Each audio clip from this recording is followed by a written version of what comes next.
మీరు నెల రోజుల పాటు ఇక్కడ ఆన్లైన్ ఎగ్జామ్స్ పేరున, నార్మలైజేషన్ పేరున మీరు చేసినటువంటి మోసం కానీ ఇవన్నీ కూడా పిల్లల యొక్క ఈ రోజు వాళ్ళ గోడు అంతా ఇంత కాదని కూడా మీకు నేను తెలియజేస్తా ఉన్నాను. ఇలాంటి పరిస్థితుల్లో ఇంకా కూడా చాలా తప్పులు జరిగినాయి. సెలక్షన్ ప్రాసెస్ ఎప్పుడైనా కూడా ఒక స్టూడెంట్ కనుక ఎస్జిటికి, స్కూల్ అసిస్టెంట్కి, ప్రిన్సిపల్కి, పీజీటీలకి వీటన్నిటికీ అర్హత కలిగినప్పుడు అన్ని పరీక్షలు రాసుకుంటాడు. ఏ పరీక్షలో వాడికి కనుక మంచి రిజల్ట్ వస్తే, ఏ పరీక్షలో వాడికి మంచి ఉద్యోగం వస్తుంది అనుకుంటే ఆ ఉద్యోగంలో జాయిన్ అయ్యే అవకాశం గతంలో ఎప్పుడైనా ఉంటుంది. అంటే వీటన్నిటికీ విడివిడిగా పరీక్షలు పెడతారు. ఎస్జిటికి కానీ, స్కూల్ అసిస్టెంట్కి కానీ, ప్రిన్సిపల్కి కానీ, పీజీటీలకు కానీ ఇవన్నీ కూడా. అలా కాకుండా మీరు ఒక ఆన్లైన్ అప్లికేషన్ మొట్టమొదటి అప్లికేషన్ ఫిలప్ చేసేటప్పుడే ఇచ్చారు. మీరు దేనికి మీ ఆప్షన్ అంటే లేదో పెట్టుకున్నారు. ఎగ్జామ్స్ 4 పరీక్షలు రాసినారు. 4 పరీక్షలు రాసిన తర్వాత ప్రిన్సిపల్ ఉద్యోగం కూడా వచ్చింది అనుకోండి అతనికి. మీరు అప్లికేషన్ ఫిలప్ చేసినప్పుడు ఫస్ట్ ఎస్జిటి రాసినారు కదా, కాబట్టి మీరు ఈ రోజు ప్రిన్సిపల్ గా మీరు సెలెక్ట్ అయినా కూడా మేము మీకు ఉద్యోగం ఇవ్వమని చెప్పి వాళ్ళ ప్రిన్సిపల్ గా సెలెక్ట్ అయినా, పీజీటీలుగా సెలెక్ట్ అయినా, స్కూల్ అసిస్టెంట్ గా సెలెక్ట్ అయిన వారికి ఆ తర్వాత పరీక్ష రాసిన తర్వాత రిజల్ట్ వచ్చిన తర్వాత దాని మెరిట్ బేసిస్ వాడికి స్వేచ్ఛ ఉండాలా, దేంట్లో నేను జాయిన్ కావాలా, ఒక మంచి అవకాశం ఉన్నప్పుడు దాంట్లో జాయిన్ అవ్వాలనే ప్రాసెస్ అతను వాళ్ళకు ఉంటుంది.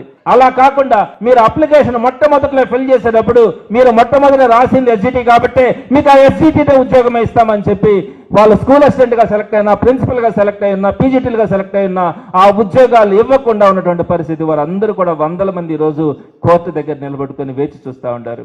మాకు మంచి ర్యాంక్ వచ్చింది, మంచి ఉద్యోగం వచ్చింది, అయినా కూడా ఇవ్వట్లా. మేము ఎప్పుడో డిఎస్సి రాయకముందు అప్లికేషన్ ఒకటి ఫిలప్ చేస్తే దాంట్లో ఏదో మొట్టమొదటిగా ఎస్జిటి రాస్తామని చెప్పి మీరు దాంట్లోనే చేరాలని చెప్పినటువంటి పరిస్థితి గతంలో కూడా ఎప్పుడు లేదు, ఏ రాష్ట్రంలో కూడా లేదు. మొట్టమొదటిగా ఇక్కడ జరిగినటువంటి పరిస్థితి. ఇన్ని అక్రమాలు, ఇన్ని అవినీతి కంపుతో ఈ డిఎస్సిని పూర్తి చేసినటువంటి పరిస్థితుల్లో కంప్లీట్ సాక్ష్యాధారాలతో సహా ఈ రోజు మేము ముందుకు తీసుకొని వచ్చినాం. అక్కడ నవీన్ పరిస్థితి అయితేనేమి, ఇప్పుడు నేను వినిపించినటువంటి ఆడియో కాల్స్ విషయంలో అయితేనేమి, అనేకమైనటువంటి కోర్టు కేసుల్లో కూడా కొనసాగుతున్నటువంటి అనేక మంది నిరుద్యోగుల బాధలని మీ ద్వారా నేను ప్రజలకు తీసుకురావడానికి కూడా ఈరోజు ప్రయత్నం చేయడం కూడా జరిగింది. ఇవన్నీ ఒక ఎత్తు అయితే లాస్ట్గా చివరిగా ఒక మాట చెప్తాను. వీళ్ళు చేసినటువంటి 15,000 ఉద్యోగాలకి, 136,000 ఉద్యోగాలకి ఇంటికి తెచ్చిచ్చారు జగన్మోహన్ రెడ్డి గారు అపాయింట్మెంట్ లెటర్స్. మీరు 15,000 ఉద్యోగాలు ఇచ్చి వీరందరిలో కూడా చాలా మంది టీచర్స్ అంటే గర్భిణీలు ఉన్నారు, తల్లి బిడ్డ చిన్న బిడ్డలను కలిగిన బాలింతలు ఉంటారు, వికలాంగులు ఉంటారు, అనేకమైనటువంటి సమస్యలతో ఉండే, అనారోగ్య సమస్యలతో ఉండే వాళ్ళు కూడా ఉంటారు. వీరందరినీ బస్సులు వేసుకొని 2 రోజుల ముందు అమరావతికి రమ్మని చెప్పారు.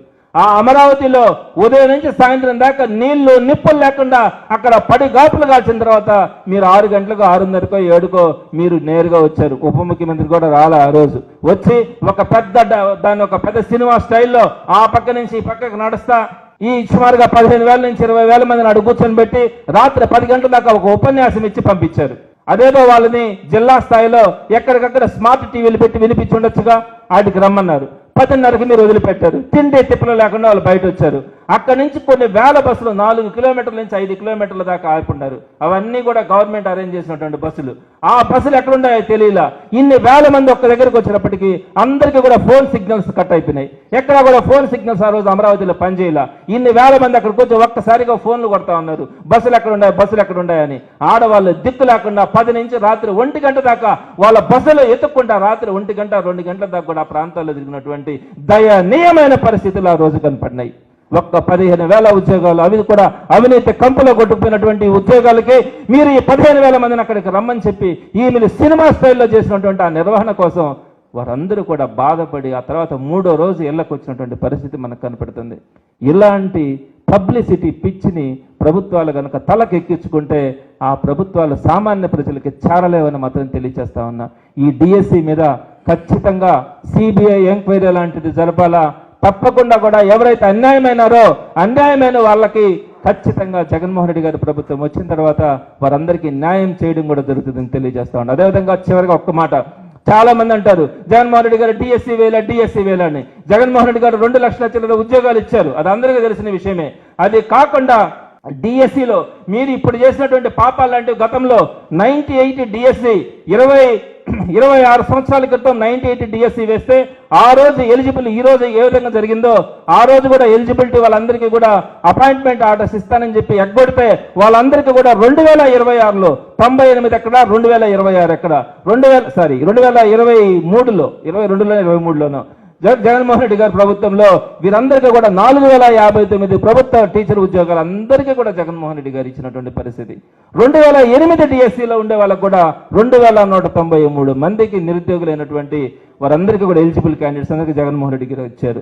2018 డిఎస్సి, ఇప్పుడు 2019లో దిగిపోయినారు కదా లాస్ట్ గవర్నమెంట్ లో, 2018 డిఎస్సిలో వేసి 7254 పోస్టులకు డిఎస్సి వేసి 300 మందికి ఫిలప్ చేసి మిగతా వాళ్ళకి మీరు చేతులు ఎత్తేసి ఉద్యోగాలు ఇవ్వకపోతే జగన్మోహన్ రెడ్డి గారు వచ్చిన తర్వాత ఆ 6954 మందికి కూడా జగన్మోహన్ రెడ్డి గారు ప్రభుత్వం వచ్చిన తర్వాత వారందరికీ అపాయింట్మెంట్ ఆర్డర్స్ ఇచ్చాడు. అలానే 2019 స్పెషల్ డిఎస్సి కేజీబీవీ పోస్టులు కానీ వీటన్నిటితో పాటు 2024లో కూడా డిఎస్సి నోటిఫికేషన్ 6100 పోస్టులకు ఇస్తే మీరు కోర్టుకి వెళ్ళి ఆపించినారు. మొత్తం మీద జగన్మోహన్ రెడ్డి గారు 21,108 పోస్టులకు ఇచ్చారండి. ఎవరైనా కూడా డిఎస్సి ఏమేశారు జగన్మోహన్ రెడ్డి గారు, డిఎస్సి ఏమేశారు అంటారు. అంతకుముందు 14-19లో 10,000 పోస్టులు చంద్రబాబు నాయుడు గారు వేసింది. జగన్మోహన్ రెడ్డి గారు మీరు చేసిన పాపాలు ఆ రోజు నుంచి రోడ్డు మీద ఉన్నటువంటి నిరుద్యోగులందరికీ కూడా ఉద్యోగాలు ఇచ్చి 21,000 మంది దాకా కూడా పోస్టులు ఇచ్చినటువంటి పరిస్థితుల్లో మీరు ఒక్కసారి ఆలోచన, చాలా మంది అవగాహన లేని వాళ్ళు మాట్లాడుతూ ఉంటారు. జగన్మోహన్ రెడ్డి గారు ఆ పోస్టులు ఈ పోస్టులు లక్షల్లో ఇచ్చింది నిజమే, డిఎస్సి మాత్రం వేయలేదని మీరు చేసిన పాపాలన్నింటినీ కడిగారు. కొత్త డిఎస్సిని కూడా వేసినారు. ఇవన్నీ కూడా అబద్ధాలు చెప్పే నోళ్ళకి కనపడకుండా పోతా ఉన్నాయి.